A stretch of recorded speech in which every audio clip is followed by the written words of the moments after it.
السلام علیکم ورحمۃ اللہ وبرکاتہ، نحمده ونصلی علی رسولہ الکریم، اما بعد فاعوذ باللہ من الشیطان الرجیم، بسم اللہ الرحمن الرحیم، رب اشرح لی صدری ویسر لی امری واحلل عقدۃ من لسانی یفقہوا قولی۔ باتونی نہ بن، سرسار نہ بن۔ سرسار وہ شخص ہوتا ہے جو بہت زیادہ باتیں کرے، اور نہ صرف یہ کہ زیادہ باتیں کرے بلکہ ہر طرح کے حدود و قیود سے باہر نکل جائے، اس بات کی پرواہ نہ کرے کہ وہ بات جو کر رہا ہے وہ درست ہے یا نہیں، جائز ہے یا ناجائز ہے، اور اس کی اس بات سے دوسروں پر کیا اثرات پڑیں گے، یعنی وہ اس بات کی پرواہ نہیں کرتا، اس کو بس بولنا ہے جو اس کے دل میں آئے، کیونکہ اسے بولنے کی آزادی ملی ہوئی ہے۔ تو زبان کے درست استعمال کے لیے ہمارے دین نے ہمیں بہت سی بہترین تعلیمات دی ہیں، اور زبان کے غلط استعمال کو روکنے کے لیے بہت سی تنبیہات بھی کی ہیں، وارننگز دی ہیں، تو ان کا ہمیں پتہ ہونا چاہیے۔ ہر انسان کسی نہ کسی گروہ یا کسی نہ کسی پارٹی میں شامل ہوتا ہے، کیونکہ یہ انسان کی ضرورت ہوتی کہ وہ اجتماعی زندگی بسر کرے، اکیلا انسان کچھ کرنے کے قابل نہیں ہوتا۔ تو عموماً وہ کس کی جماعت میں شامل ہوتا ہے، کس کے گروہ میں شامل ہوتا ہے؟ لائک مائنڈیڈ پیپل، اپنے جیسے خیالات کے۔ اور رسول اللہ صلی اللہ علیہ وسلم کی جماعت میں شامل ہونا، اس سے مراد کیا ہے؟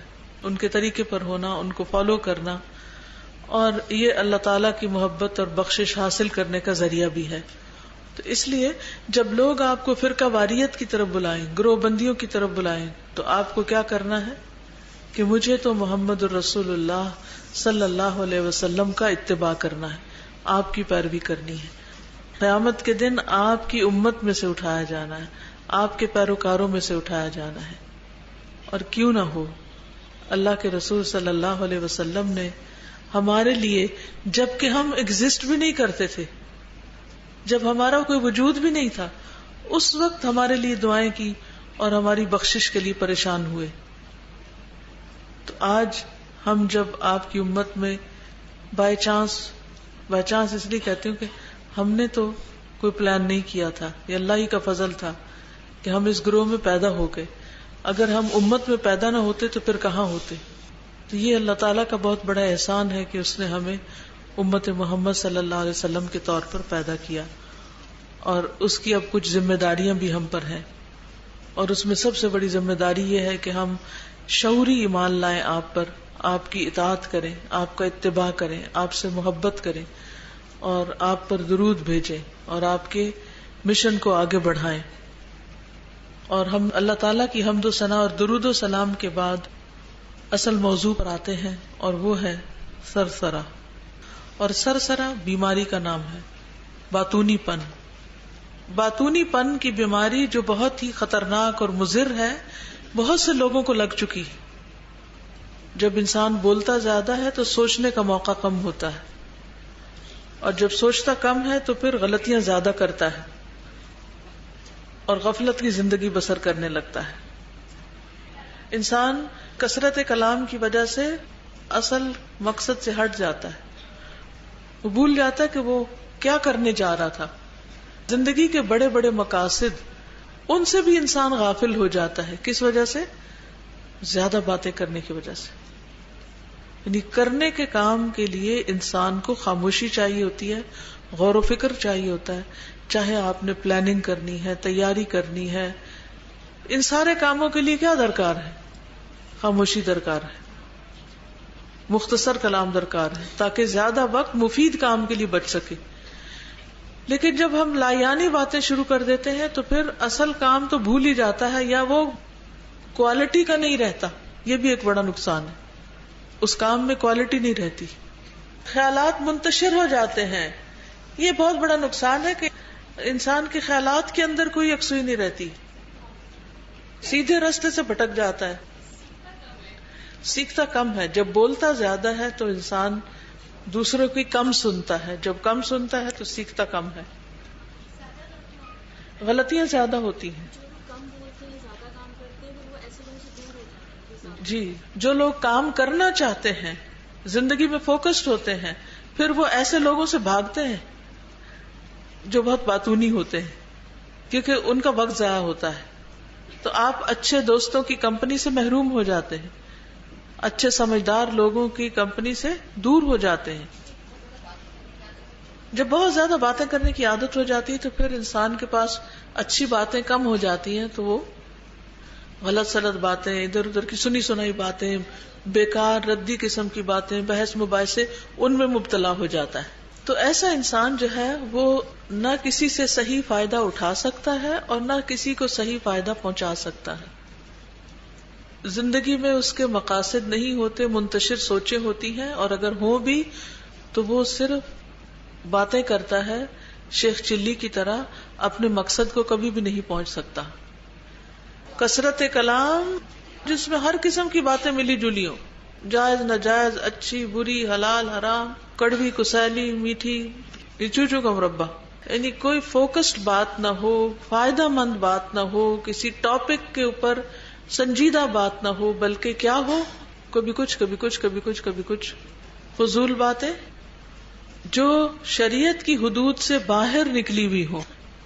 شریعت نے زبان پر کچھ روک لگائی ہے، کچھ اس کے لیے باؤنڈری لائن ہے کہ اس سے باہر کی بات نہیں کر سکتے. اس چیز کے پیچھے مت پڑو جس کا تمہیں علم نہیں، یعنی تم جانتے نہیں کسی شخص کو اور اس کے پیچھے پڑ گئے، اس کی دشمنی مول لے لی، اس کے اوپر الزام لگا رہے، اس کی طرف سے تم بول رہے. تو یہ کیا ہے؟ ضابطے کو توڑنا. تو سرسرا کہتے ہیں گفتگو کے حدود اور ضابطوں کو توڑنا، یعنی جس چیز کو شریعت نے حرام کیا ہے اس چیز کو حلال کر لینا. اور سرسرا منع کیوں ہے؟ کیونکہ اس کے معاشرے اور افراد پر برے اثرات پڑتے ہیں. غلط قسم کی گفتگو سے کیا ہوتا ہے؟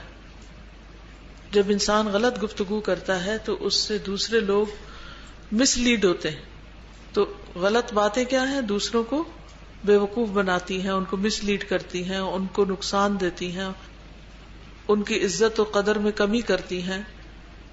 بعض اوقات انسان کسی کو ہرٹ کرنے والی بات کرتا ہے، یہ تو کر کے چلا جاتا مذاق اڑا کے، اور دوسرا شخص ساری زندگی کے لیے احساس کمتری میں مبتلا ہو جاتا ہے. بہت سے لوگوں کے اندر غیر مرئی قسم کا خوف کیوں ہوتا ہے؟ کبھی سوچا آپ نے لوگ لوگوں سے کیوں ڈرتے ہیں؟ اس سوال کا واحد جواب کیا ہے؟ ہر کام میں ہم اللہ سے نہیں ڈرتے، لوگوں سے ڈرتے ہیں. اور جو اللہ کو چھوڑ کر لوگوں سے ڈرے، پھر اللہ سبحانہ وتعالیٰ اس کے ساتھ کیا کرتے ہیں؟ اس کو لوگوں کے حوالے کر دیتے ہیں. اللہ تعالیٰ بھی اس کو چھوڑ دیتے ہیں اور بندے بھی اس کو چھوڑ دیتے ہیں. مثلاً آپ جب کپڑے پہن رہے ہوتے ہیں کوئی خاص قسم کے کسی شادی پہ جانے کے لیے، تو آپ کے ذہن میں بار بار کون آ رہا ہوتا ہے؟ لوگ. آپ خود کیوں نہیں اپنے آپ کو دیکھتے کہ مجھے کیا سوٹ کرتا ہے، مجھے کیا اچھا لگتا ہے، مجھے کیا پسند ہے؟ اپنے آپ کو بھی بھول جاتے ہیں. اور کس کا فکر لگ جاتا ہے؟ لوگوں کا. کسی شادی پہ جانا ہو، کسی غمی پہ جانا ہو، بازار جانا ہو، اسکول جانا ہو، مدرسہ جانا ہو، کسی سے ملاقات کے لیے جانا ہو، کسی بیمار کی عیادت کے لیے جانا ہو، سب سے زیادہ کیا چیز ذہن پہ چھائی رہتی ہے؟ لوگ کیا کہیں گے، لوگوں کا ڈر.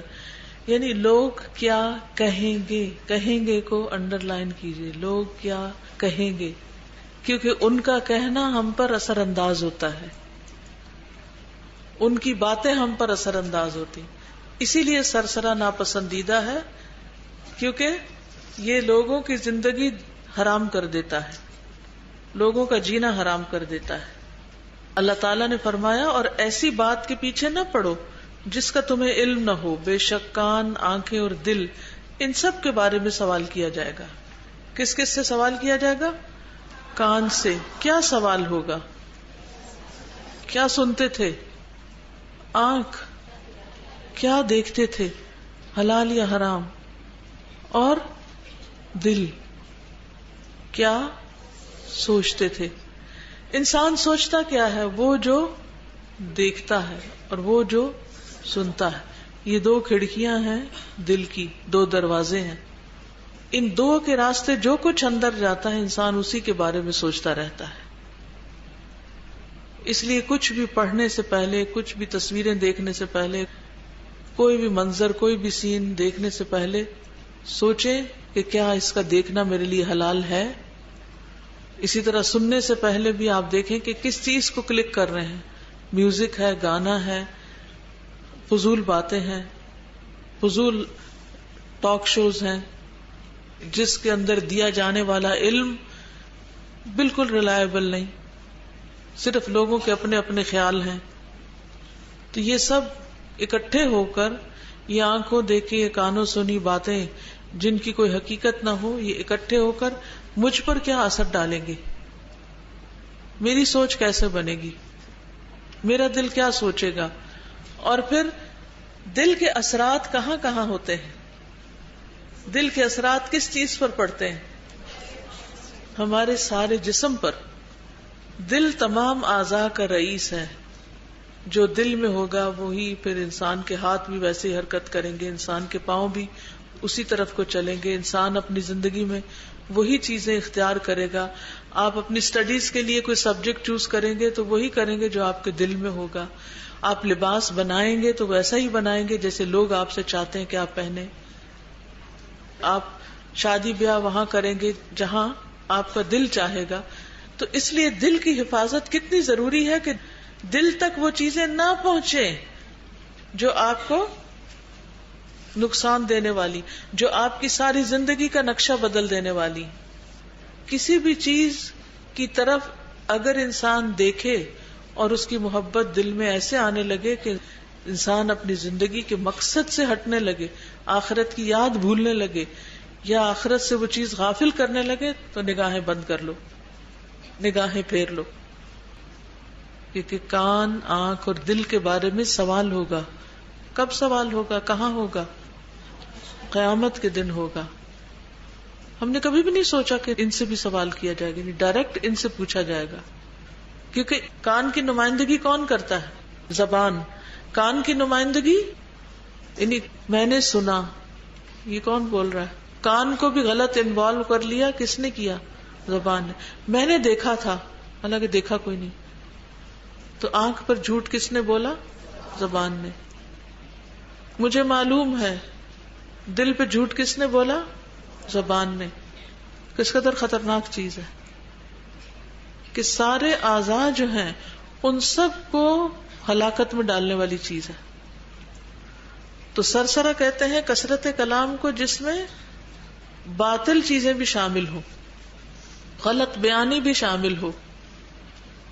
اچھا ایسا کیوں کہا جاتا ہے؟ میں نے سنا تھا، میں نے پڑھا تھا، مجھے معلوم ہے. اپنی بات میں زور پیدا کرنے کے لیے، اپنی برتری جتانے کے لیے، یہ بتانے کے لیے کہ میں بہت کچھ جانتا ہوں، علم کا روب جھاڑنے کے لیے یا دوسروں کی توجہ حاصل کرنے کے لیے. احساس کمتری کا ازالے کے طور پر ہمارے جو خیالات ہیں پراگندہ اور توہمات ہیں ان کی بنیاد پر باتیں کرنا اور باتوں کو مکس اپ کر دینا، یہ درست نہیں، یہ سرسرا میں شامل ہے. خلاصہ کیا ہے؟ اللہ تعالیٰ نے بغیر علم کے بات کرنے سے روکا ہے، بلکہ ایسی بات کرنے سے بھی روکا ہے جو وہم و گمان پر مبنی ہو. کتنی خطرناک بات ہے. یعنی ہمیں صرف وہ بات کرنے کی اجازت ہے جس کے بارے میں ہمیں یقین ہو کہ یہ درست ہے. لوگوں کے بارے میں ہم کتنے مزے سے بیٹھ کے رائے دے دیتے ہیں، ان کے نام رکھ دیتے ہیں، ان پہ الزام لگا دیتے ہیں، حالانکہ ہمیں ان کے بارے میں صحیح معلومات نہیں ہوتی، صرف سنی سنائی. ایک نے بدگمانی کی اور اس نے جب بول دیا دوسرے کے سامنے کسی کے بارے میں تو اس نے کیا کیا؟ اس کی بات کو ریفرنس بنا لیا اور اس بے بنیاد بات کو آگے پہنچا دیا. یہ جو لوگوں کے بارے میں سکینڈلز مشہور ہوتے ہیں اس کی بھی بنیادی وجہ یہی ہوتی، بغیر سوچے سمجھے باتیں آگے پہنچاتے جانا. کم گفتگو ایمان کی علامت ہے. نبی صلی اللہ علیہ وسلم نے فرمایا حیا اور عجز ایمان کے دو شعبے ہیں. حیا اور عجز، عجز کا مطلب عاجزی کا اظہار کرنا، اور عجز کے لیے لفظ ای استعمال ہوا. ای عین یا اور یا کے اوپر شد. اور ای کہتے ہیں قلت الکلام کو. تو عجز سے مراد صرف دل کا عجز نہیں بلکہ قلیل گفتگو بھی. دیکھیے جو کچھ ہم بولتے ہیں کیا اس کا بوجھ دوسرے پر پڑتا ہے؟ دیکھیے دو طرح کے لوگ ہوتے ہیں. ایک ہوتے ہیں بہت بولنے والے اور اپنی بات منوانے والے، اور دوسرے ہوتے ہیں جو سننے والے اور سن کر بات سمجھ کر ضرورت کی بولنے والے. ان دونوں میں کچھ فرق ہے. تو جو شخص سنتا زیادہ ہے اور صرف ضرورت کی بولتا ہے اس کا بولنا ہمارے لیے دل کو خوشگوار گزرتا ہے، اور جو سنتا کم ہے اور صرف سناتا ہے اور اپنی ہی سناتا ہے اور غلط سلط سناتا ہے بغیر علم کے بولتا ہے، اس کا بولنا کیسا بولنا ہے؟ ایک بوجھ ہے کانوں پر، دل پر. تو حدیث میں کیا آتا ہے؟ الحیاء والعی شعبتان من الایمان. اور عی جو ہے وہ صرف دل کی عاجزی نہیں، صرف ویسے عاجزی نہیں بلکہ کلام کی عاجزی بھی ہے، قلیل گفتگو.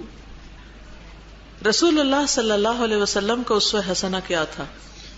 آپ اللہ کا ذکر زیادہ کرتے تھے. کیا کرتے تھے؟ اللہ کا ذکر زیادہ کرتے تھے. لایانی گفتگو نہیں کرتے تھے، فضول باتیں نہیں کرتے تھے. نماز لمبی پڑھاتے اور خطبہ مختصر. خطبہ مختصر یعنی پریکٹیکل زیادہ، باتیں کم. رسول اللہ صلی اللہ علیہ وسلم نے فرمایا ایک نماز کے بعد دوسری نماز کے ان دونوں کے درمیان کوئی لغو بات نہ ہو. علیین میں اندراج کا باعث ہے. علیین میں اندراج کا باعث یعنی کلا ان کتاب الابرار لفی علیین. نیک لوگوں کا نامہ اعمال کہاں ہوگا؟ علیین میں. لیکن کون ہے وہ خوش قسمت جن کا نامہ اعمال علیین میں ہوگا؟ ایک نماز کے بعد دوسری نماز کے درمیان میں اگر کسی نے لغو گفتگو نہ کی تو وہ نمازیں اور وہ وقت کے جو اعمال ہیں وہ علیین میں لکھ لیے جائیں گے. یعنی وہ خوبصورت نامہ اعمال ہے کہ جس کو اتنے ہائی سٹیٹس دیا جائے گا. کیا آپ کا دل چاہتا ہے کہ آپ جو کچھ بولیں، آپ جو کچھ کریں وہ علیین میں درج ہو؟ دل چاہتا ہے؟ تو اس کے لیے کیا چھوڑنا ہوگا؟ لغو گفتگو، بیکار باتیں، فضول باتیں، صرف بولتے چلے جانا. یہ انسان کو علیین سے نیچے اتار دے گا. تو جن کی گفتگو، جن کی باتیں ہیرے جواہرات جیسی ہوں گی وہ علیین میں رکھی جائیں گی. ایک نماز کے بعد دوسری نماز کے بیچ میں لغو گفتگو سے پرہیز کرنا. خیر کے علاوہ زبان کو بند رکھنا. رسول اللہ صلی اللہ علیہ وسلم نے فرمایا جو شخص اللہ اور یوم آخرت پر ایمان رکھتا ہو اسے اپنے ہمسائے سے اچھا سلوک کرنا چاہیے، اور جو شخص اللہ اور یوم آخرت پر ایمان رکھتا ہو اسے چاہیے کہ اپنے مہمان کا اکرام کرے، اور جو شخص اللہ اور یوم آخرت پر ایمان رکھتا ہو اسے چاہیے کہ اچھی بات کہے یا پھر خاموش رہے. اچھی بات کرے یا پھر خاموشی اختیار کرے. سفیان رضی اللہ عنہ سے مروی ہے کہ ایک آدمی نے عرض کیا یا رسول اللہ صلی اللہ علیہ وسلم، مجھے اسلام کے حوالے سے کوئی ایسی بات بتا دیجئے کہ مجھے اس کے بعد کسی سے پوچھنے کی ضرورت ہی نہ رہے. آپ نے فرمایا زبان سے اقرار کرو کہ میں اللہ پر ایمان لایا، پھر اس پر ثابت قدم رہو. میں نے عرض کیا کس چیز سے بچوں؟ کرنے کا کام تو بتا دیا گیا، بچنا کس سے ہے؟ اس پر آپ نے اپنی زبان کی طرف اشارہ کیا کہ اس سے بچو، یعنی اس کے غلط استعمال سے. کیونکہ انسان کی زبان یا انتہائی بابرکت چیز ہے یا انتہائی منحوس چیز ہے. صحیح الجامع الصغیر کی حدیث ہے، رسول اللہ صلی اللہ علیہ وسلم نے فرمایا ہر آدمی کی انتہائی بابرکت اور انتہائی منحوس چیز اس کی زبان ہے. یا اس سے خیر کی باتیں نکلیں گی جو لوگوں کی زندگیوں میں تبدیلی لے آئیں گی، یا اس سے شر کی باتیں نکلیں گی جو لوگوں کی زندگیوں میں فساد بھر دیں گی، عذاب بھر دیں گی. لوگوں کے درمیان تعلقات کس بنا پہ خراب ہوتے ہیں، لڑائیاں کس بنا پر ہوتی ہیں، اعمال کس بنا پہ برباد ہوتے ہیں؟ زبان کی بنا پر، زبان کے غلط استعمال کی بنا پر. تھوڑی دیر کے لیے انسان اگر اپنی زبان کو روک لے اور ایک نیگیٹو کمنٹ کرنے سے پرہیز کرے تو کوئی فساد ہی نہیں ہوگا. چلیے آج کے لیے اتنا ہی کافی ہے. سبحانک اللہم و بحمدک، اشہد ان لا الہ الا انت، استغفرک و اتوب الیک. السلام علیکم و رحمۃ اللہ وبرکاتہ.